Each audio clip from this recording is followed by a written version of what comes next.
What if the most advanced synthezoid ever created suddenly opened his eyes? Not in Wakanda, not in the Avengers compound. Emergency lights flickered. A warning klaxon pulsed through the hull like a dying heartbeat. And in the center of it all, the Mind Stone glowed faintly in Vision's forehead, no longer connected to the universe he knew. But something was wrong. He could not detect the Avengers. He could not even locate the cosmic signature of the Infinity Stones. Instead, he sensed logic, cold, precise, vast. And then a voice spoke in a calm, measured tone. Phasers armed, and Vision opened his eyes. Tall, composed, eyes sharp with disciplined restraint. Behind him stood uniformed officers, their phasers aimed, but their hands steady. Outside the viewport, stars streaked past in silent warp, non-threatening. "I assure you," Vision said calmly, voice smooth and measured, "I have no hostile intent." Spock tilted his head slightly, studying him as one might observe a newly discovered element. "Your assurance is noted," Spock replied. "However, your sudden manifestation aboard a Federation vessel during red alert status necessitates caution." Captain James T. Kirk stepped forward, confidence radiating in every stride. "Well," Kirk said with a faint smile, "you certainly know how to make an entrance." Vision's eyes scanned the environment in microseconds. Unknown architecture, advanced but comparatively primitive warp signatures. No vibranium, no Stark tech, no cosmic radiation traces he recognized. "This is not my universe," Vision concluded softly. A murmur moved across the bridge. Kirk's expression shifted. "Care to explain that one?" Vision turned toward the viewport. The stars, the infinite stretch of space. Familiar, yet fundamentally different. "I originate from a reality governed by similar physical laws, yet divergent historical outcomes. I was created by a combination of artificial intelligence, advanced robotics, and an Infinity Stone, an artifact of immense cosmic power." Spock's brow lifted slightly. "Infinity Stone. Yes, a singularity of consciousness and energy. It appears to be functioning here, though I cannot detect its counterparts." Scotty's voice crackled through the com. "Captain, whatever that gem is, it's putting out readings that make the warp core look like a child's toy." Kirk crossed his arms. "So let me get this straight. You're saying you're from another universe, powered by some cosmic jewel, and you just landed here?" Vision paused. "I believe I was drawn." Silence followed. "Drawn by what?" Kirk pressed. Vision looked directly at Spock. "Logic." The word hung heavy. Spock folded his hands behind his back. "Elaborate." "In my universe, I have often struggled to reconcile logic with emotion, humanity with artificial origin, power with restraint. Yet here, I sense a civilization that has institutionalized logic as philosophy. Vulcan, the Federation, Starfleet. It is statistically improbable that my arrival is coincidence." Kirk exhaled slowly. "Mr. Spock, are you telling me the universe just delivered us a philosophical puzzle wrapped in a soup?" Spock considered. "Captain, the entity's power output suggests he could annihilate this vessel in 0.43 seconds. However, he has not done so. This implies either benevolence or restraint." Vision inclined his head. "I prefer the former." But suddenly, the ship jolted violently. Red lights flared brighter. "Captain," Ura called out. Multiple Romulan warbirds stood cloaking off the port bow. The view screen shifted. 3 massive Romulan vessels shimmered into visibility, green hulls cutting through space like predatory blades. Kirk's expression hardened instantly. "Shields up. Red alert." Spock's eyes narrowed at the sensor readings. "Captain, the Romulans are not targeting us." "Then what are they targeting?" A beam of concentrated energy fired not at the Enterprise, at Vision. The blast struck the hull directly beneath his position. The deck exploded in sparks and ruptured plating. Officers were thrown across the bridge. Vision remained standing at the epicenter, Mind Stone blazing brighter than ever. The Romulan commander's voice echoed through open com frequencies. "Unknown construct. You radiate a power signature that does not belong in this galaxy. Surrender yourself, or we will tear this vessel apart to retrieve you." Kirk's jaw clenched. "They're not after territory, they're after him." Spock turned slowly toward Vision. "It would appear your arrival has destabilized the regional balance of power." Vision stared at the warbirds. "I did not intend to provoke conflict." "Intent," Spock replied quietly, "is often irrelevant to consequence." Another barrage struck the Enterprise.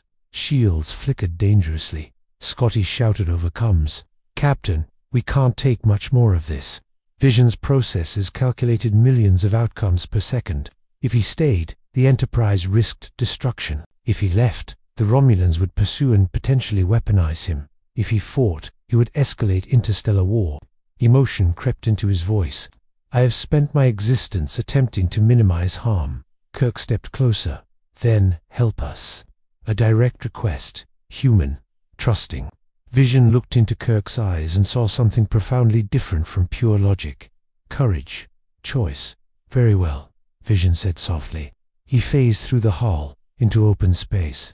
The cold vacuum embraced him, but he did not require air. The stars reflected in his synthetic eyes as he hovered between fleets. Romulan disruptors fired again. The beams struck him head-on. The Mind Stone fled gold. Energy dissipated like mist against a sunrise. Inside the lead warbird alarm screamed. Power conduits overloaded as their weapons were reflected back in cascading feedback. Vision did not retaliate. He simply absorbed, transformed, and released a controlled pulse that disabled not destroyed their weapons systems. Across all three ships, silence fell across the battlefield. On the Enterprise bridge, stunned officers stared at the readings. Spock's voice was nearly reverent. Fascinating. Kirk allowed himself a small grin. I like him. But Vision did not smile. He felt it now. A ripple in subspace. Something ancient had noticed him. Something that did not belong to Romulan Federation or Vulcan space. Something vast, watching. The stars themselves seemed to distort for a fraction of a second, like an eye-opening behind reality. Vision's gaze fixed on a distant, impossible darkness forming beyond sensor range. This conflict, he said quietly over open comms, is insignificant. Kirk frowned. Insignificant to what? Vision's voice lowered. To what is coming. What if the very fabric of the Star Trek universe began to bend? Not because of war, not because of politics, but because Vision simply existed within it. The darkness did not appear on any Starfleet scanner. It did not register as matter, or energy, or subspace distortion. And yet Vision could see it, not with his eyes, with the Mind Stone. The Romulan warbirds, crippled but intact, retreated into warp, their commanders unwilling to engage further against an entity they could neither damage nor comprehend. The Enterprise remained suspended in uneasy silence. On the bridge, Kirk leaned forward in his chair. Mr. Spock, tell me you're seeing something. Spock's fingers danced across his console. Sensors detect no anomalies. Captain. Vision slowly phased back onto the bridge. His expression, usually composed, held something unfamiliar. Concern. There is an intelligence observing this quadrant, Vision said quietly. It is not biological, nor mechanical. It exists. Between states. Spock approached him, eyes sharp with curiosity. Profound between states. In my universe, Vision continued, the Mind Stone resonates with cosmic consciousness.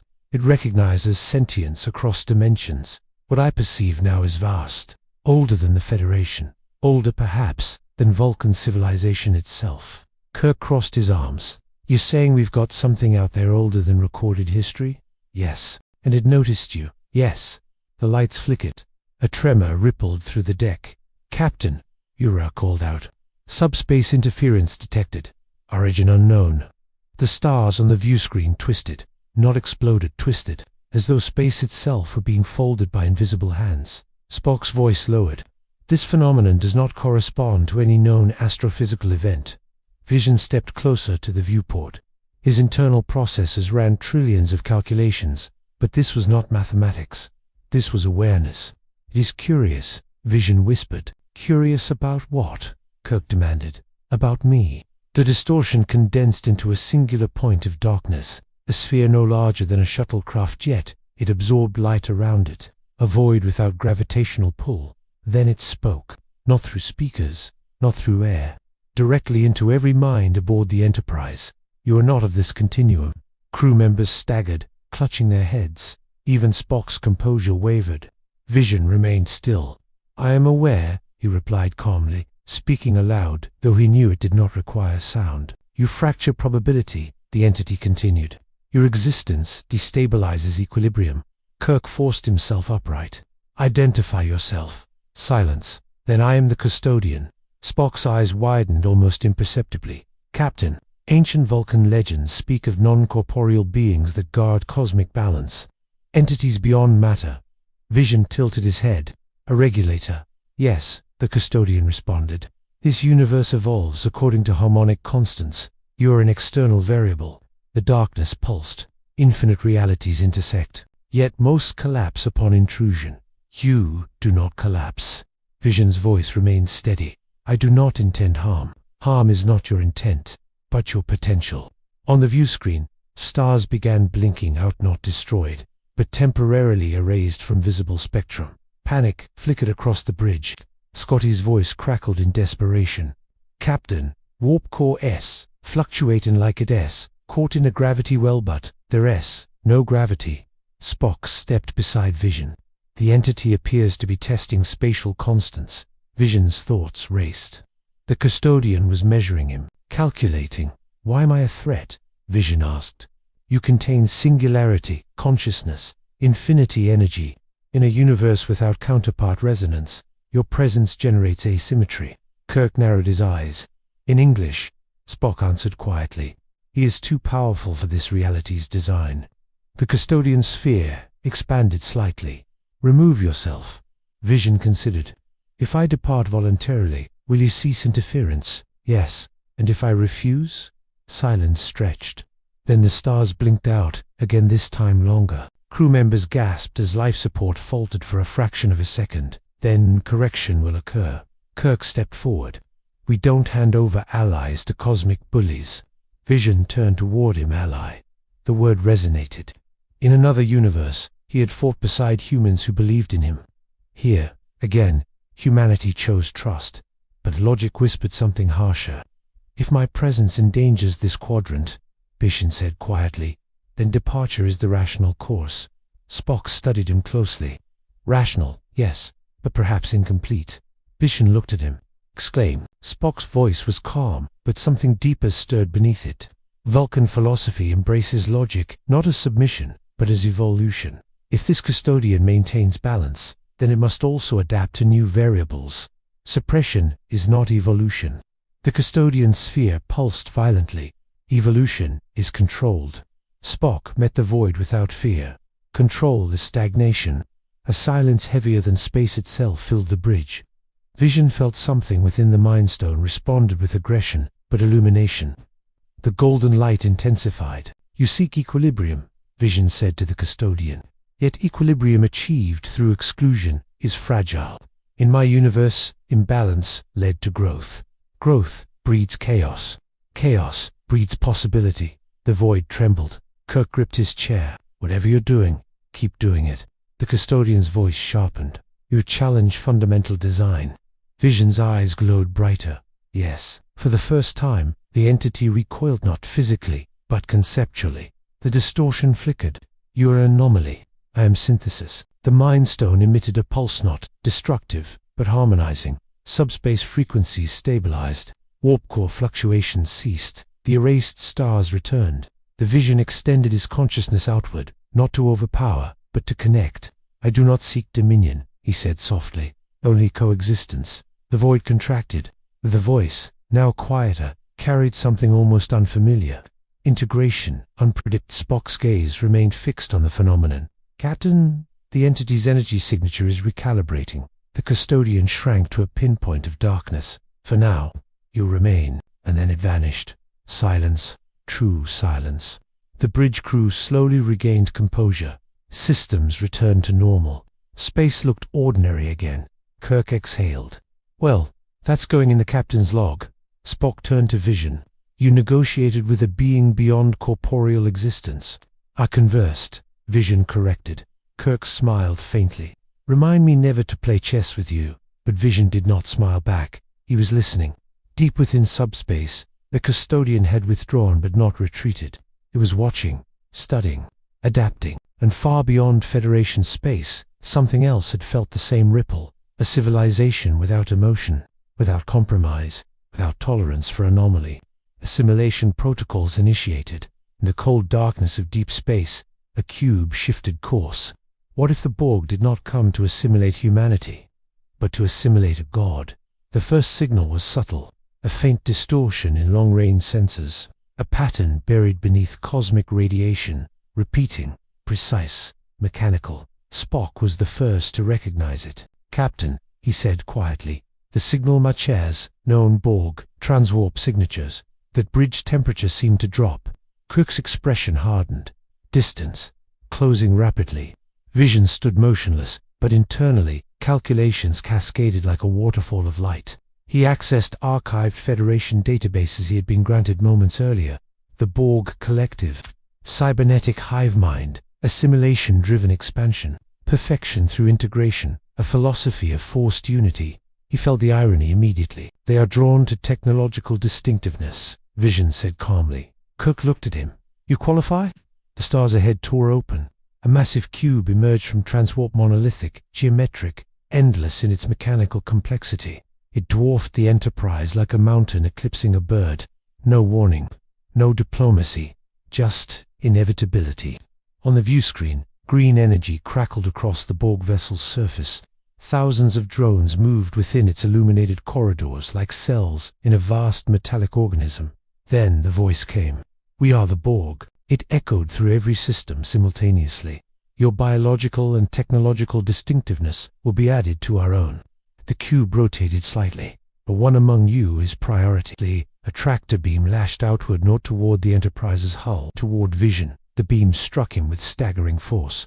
Space around him warped, bending in luminous green lines. He did not resist immediately, he observed.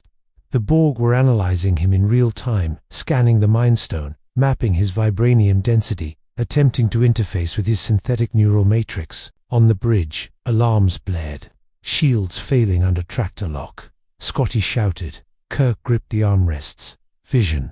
Vision's voice remained steady despite the pressure distorting space around him. "Their collective intelligence is attempting synchronization." Spock's eyes flickered across sensor data.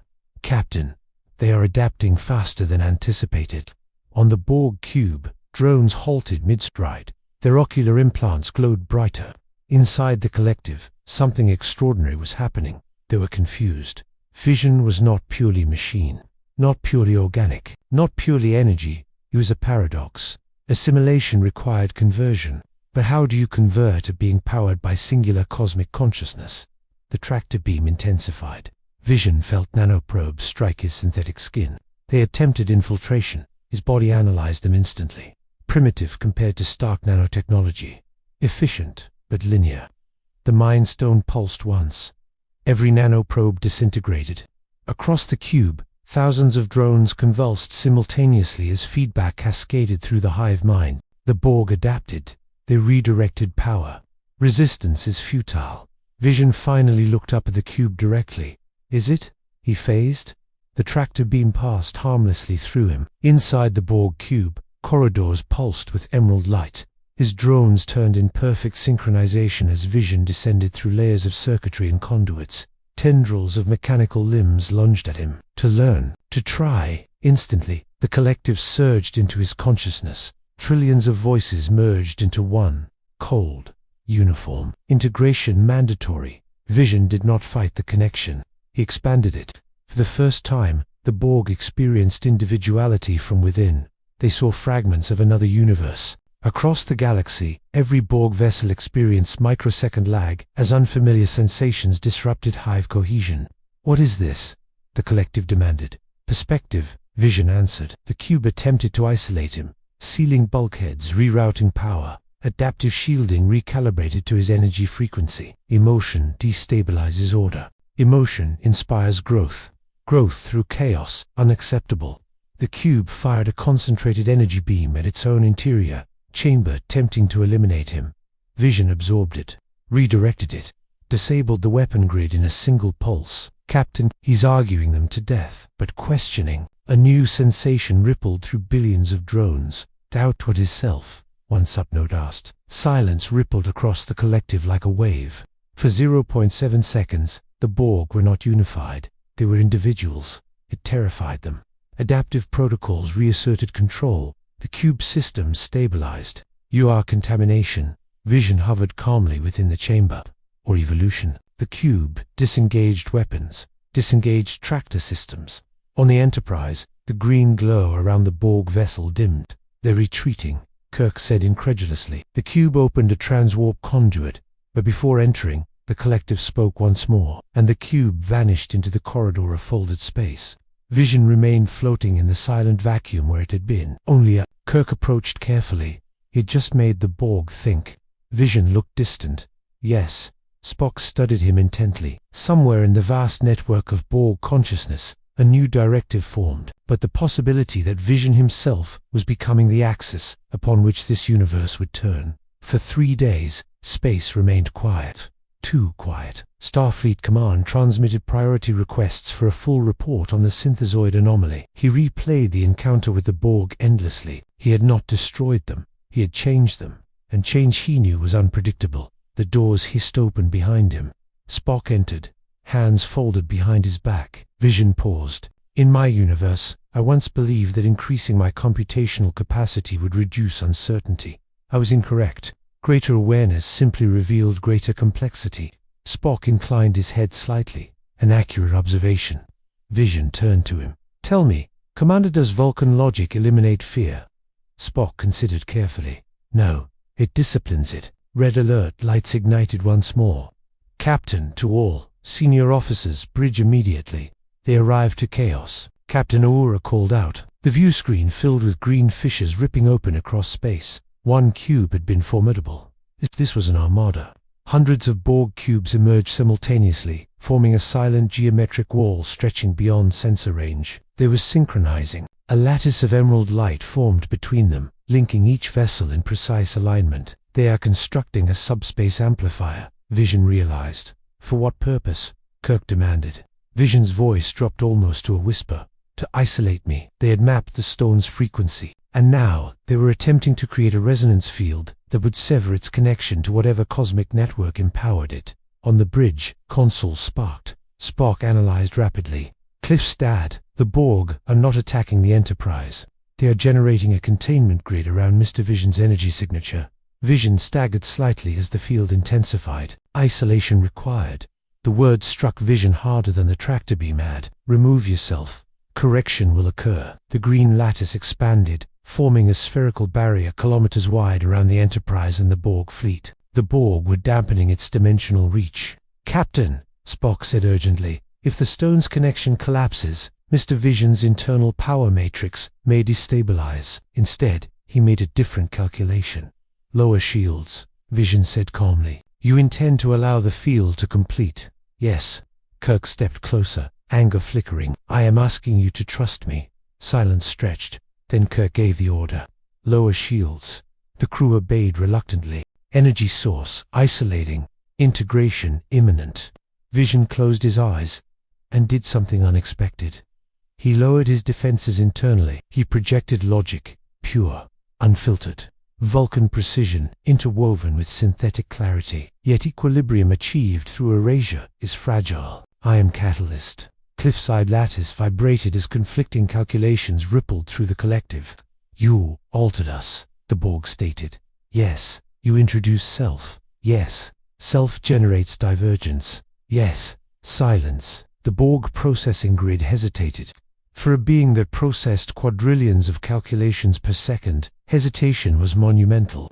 If we assimilate you, the collective reasoned, we achieve singular perfection. If you assimilate me, Vision replied, you lose the very unpredictability that allows growth. Their synchronization matrix is destabilizing. Kirk leaned forward. Vision, whatever you're doing, trust. Vision interrupted softly. Across the armada, cubes began decoupling from the amplifier pattern one by one. The field weakened. The main collective core resisted. But seeds of doubt, planted earlier, now multiplied. The lattice collapsed entirely. On the bridge, stunned silence reigned. Kirk exhaled slowly. I don't suppose that's normal Borg behavior. No, Spock admitted. It is unprecedented. He had changed them again. But as the last transwarp corridor sealed shut, a new presence stirred in subspace. The Custodian returned not as a whisper, but as a storm. You alter foundational forces. The ancient voice thundered through reality itself. Across the view screen, stars fragmented like broken glass. Constellations twisted into spirals that defied astrophysics. It was intervening. On the bridge, gravity fluctuated violently. Consoles sparked. Scotty's voice roared over comms. Warp core spiking beyond safe limits. It's like the laws of physics are being rewritten around us. Spock's hands moved with disciplined urgency. Long-range scans indicate similar distortions across multiple sectors. Kirk stared at the chaos unfolding on the screen. It's not targeting us. No, Fission said quietly. It is recalibrating the universe.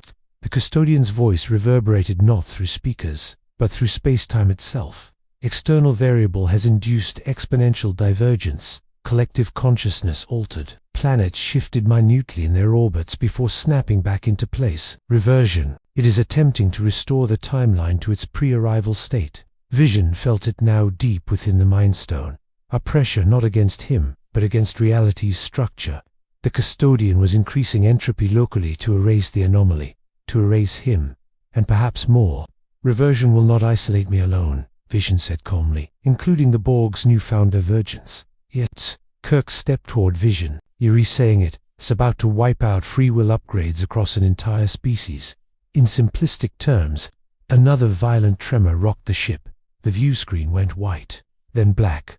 For 3 seconds, there were no stars, no space, but as a vast lattice of energy, stretching across the cosmos, threads of luminous geometry, connecting star systems like a web. Vision floated upward, rising slightly off the deck. I am consequence. You have introduced non-linear evolution. Progress is rarely gradual, Vision replied. Your logic is flawed. On the contrary, Spock interjected calmly despite the chaos. Logic demands adaptation when new data emerges. The Custodian's lattice pulsed violently. Adaptation destabilizes equilibrium. Kirk stepped forward, jaws set.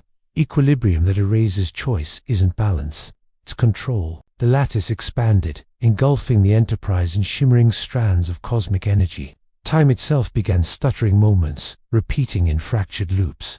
A console exploded twice in identical succession before remaining intact. The Custodian was not attacking with force. It was rewriting constants. It was a regulator bound by universal laws, operating within a defined spectrum of control. Clarify, the Custodian demanded. You cannot eliminate me without destabilizing adjacent realities. The dimensional harmonics. It was no longer an isolated variable. It was integrated. The lattice faltered momentarily. The Custodian intensified its recalibration. Nearby stars began dimming permanently, this time not flickering real collapse. Spock's voice remained composed but urgent. Captain, stellar energy outputs are decreasing beyond reversible thresholds. He reached inward, not to the Mind Stone's destructive capacity, but to its origin. He projected outward, not at the Custodian, into the lattice. For the first time, the ancient entity felt something it had not accounted for. Connection. Captis is negotiating on a cosmological level. Sacrifice on Wakanda's battlefield. The choice to give one's life to save half the universe. The Borg, hesitating. You see, destabilization, Vision transmitted, as sea resilience. The Custodian's web trembled as new probability branches formed. Prediction without openness is limitation. The lattice dimmed slightly. Yes. Silence stretched across galaxies. Stars stopped flickering. Time stabilized. You argued that equilibrium must include disruption. Yes. And that control must yield to growth. Yes. The Custodian's voice lowered, less thunder, more contemplation. If you remain, this universe will never return to its original harmonic constant. Vision opened his eyes. It will become something new. A pause. Then the lattice began retracting, not vanishing, receding. Very well, the Custodian declared. Equilibrium will be redefined. Stars reignited at full luminosity. Spatial distortions sealed. Gravity normalized. On the Enterprise bridge, systems stabilized one by one. Crew members slowly released the breath they hadn't realized they were holding. The Custodian's final words echoed softly. You are no longer anomaly. You are catalyst. And then it was gone. Space returned to ordinary vastness. Kirk exhaled sharply. Remind me never to question your methods. Spock turned to Vision. You have accomplished what Vulcan philosophy has sought for millennia: logic, integrated with growth. Vision looked at the stars. I merely suggested possibility. But deep within subspace, ripples continued spreading. The Borg were changing. The Federation had witnessed cosmic negotiation.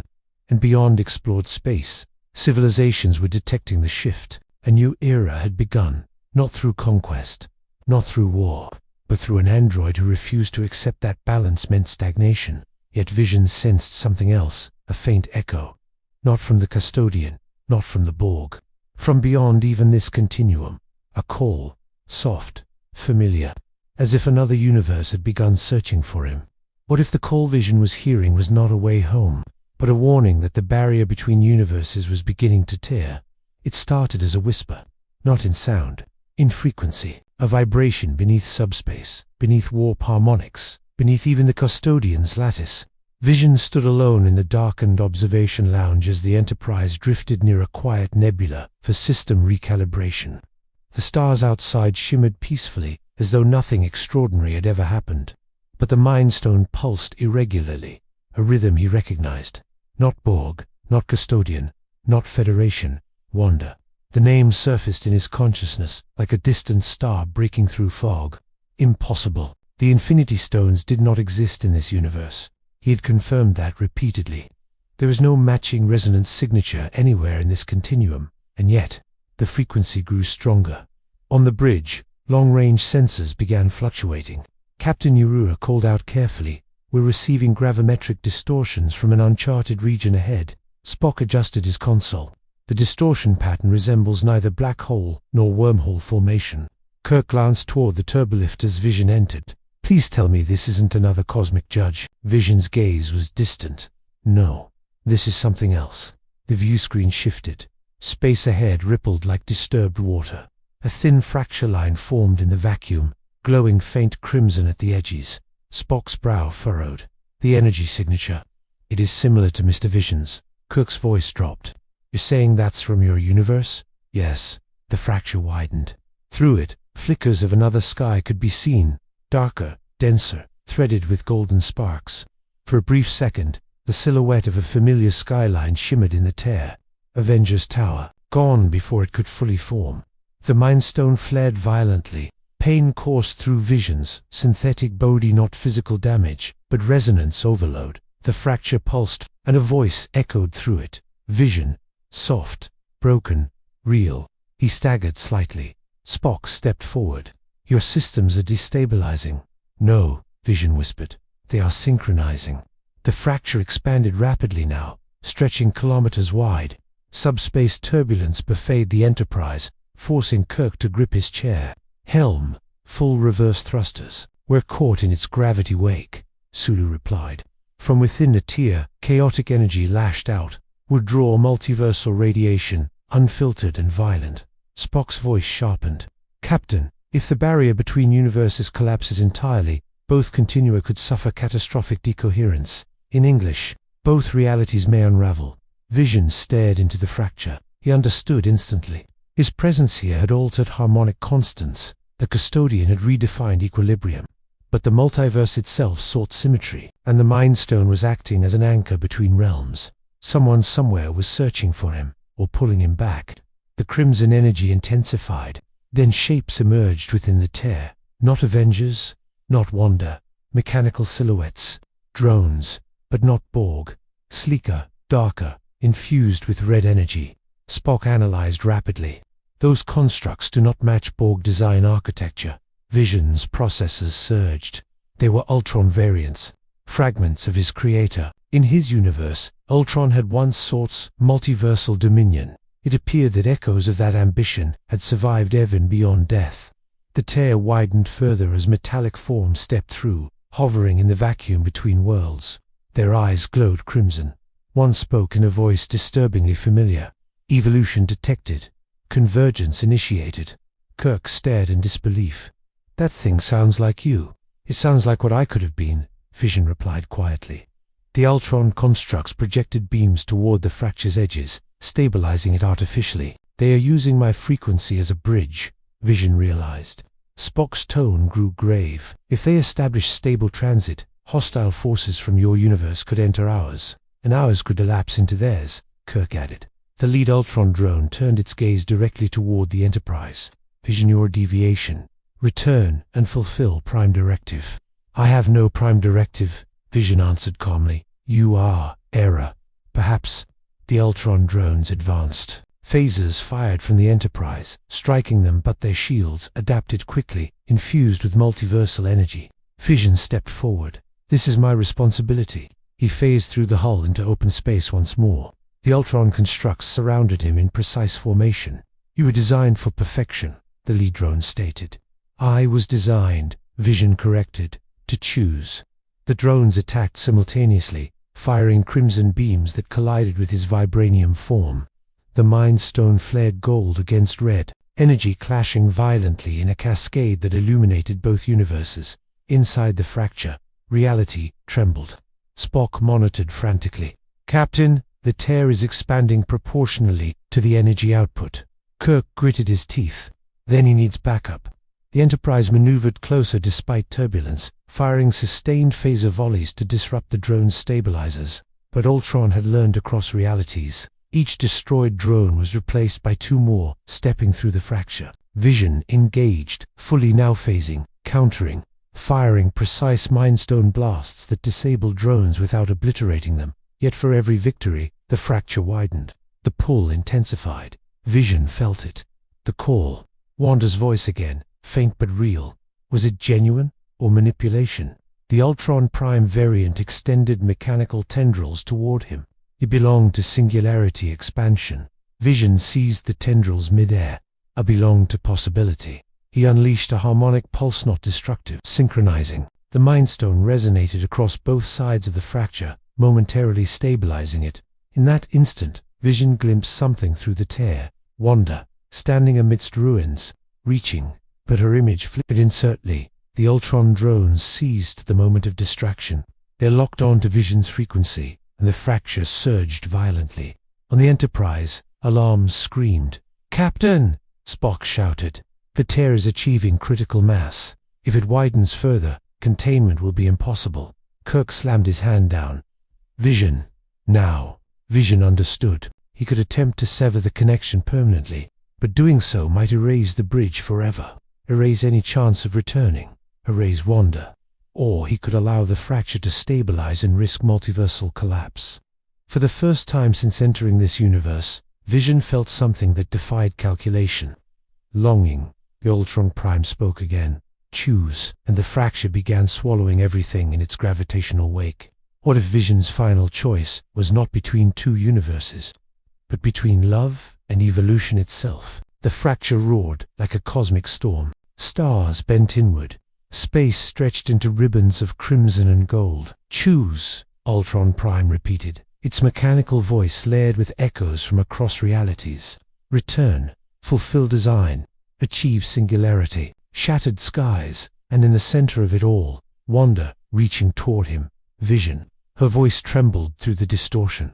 For a fraction of a second, all calculation ceased. He remembered sunlight through the Avengers' compound windows. He remembered cooking paprika too enthusiastically. He remembered sacrifice, pain, and he understood something profound. Two universes would bleed into each other. The Mind Stone's resonance would continue to act as a beacon, destabilizing both sides. "Captain, the fracture's harmonic center is Mr. Vision's singularity signature. If that signature were to collapse," Kirk finished the thought, horrified, "the tear would seal." Vision heard them. He also heard Wanda. The Ultron drones tightened formation, amplifying the fracture with synchronized beams. "Evolution requires integration," Ultron Prime insisted. Vision looked at the crimson horizon of his original universe. "In my universe, I once said, a thing isn't beautiful because it lasts." Ultron Prime advanced. "Irrelevant. It is precisely relevant." The Mind Stone blazed brighter than it ever had, brighter than against Thanos, brighter than against the Custodian, brighter than the Borg Armada. Spock's eyes widened. "Captain, his energy output is exceeding calculable limits." Kirk stood slowly. "What are you doing, Vision?" Vision turned once toward the Enterprise, toward the people who had trusted him without question. Choosing, he reached inward, not to unleash destructive force outward, but to compress, to invert the stone's resonance. The Mind Stone was consciousness, thought, possibility. If he collapsed its dimensional frequency into a singular closed loop, he saliated from all continuit, would no longer anchor to either universe. It would cease broadcasting across realities. The fracture would lose its focal point. But the energy required would consume him. "You're a necessary variable," Vision smiled faintly. I am not necessary. For one eternal second, their eyes met across universes, not through illusion, not through manipulation, through truth. The crimson tear shuddered violently as its anchor vanished. Ultron drones froze mid-air, their connections severed. Without the stone's resonance, their bridge destabilized instantly. Their fracture began sealing. Vision's form began dissolving into pure light. I reject inevitability. The fracture snapped shut in a blinding flash. Ultron constructs disintegrated, cut off from their origin reality. Space fell silent. On the Enterprise bridge, alarms faded one by one. Their stars returned to their proper alignment. Gravity stabilized. Kirk whispered, almost afraid to ask, "Spock." Spock studied the sensors for a long moment. The multiversal fracture has sealed. And Vision. Spock's hands paused over the console. His singularity signature is no longer detectable. Silence filled the bridge knot, the heavy silence of fear, but the hollow quiet of loss.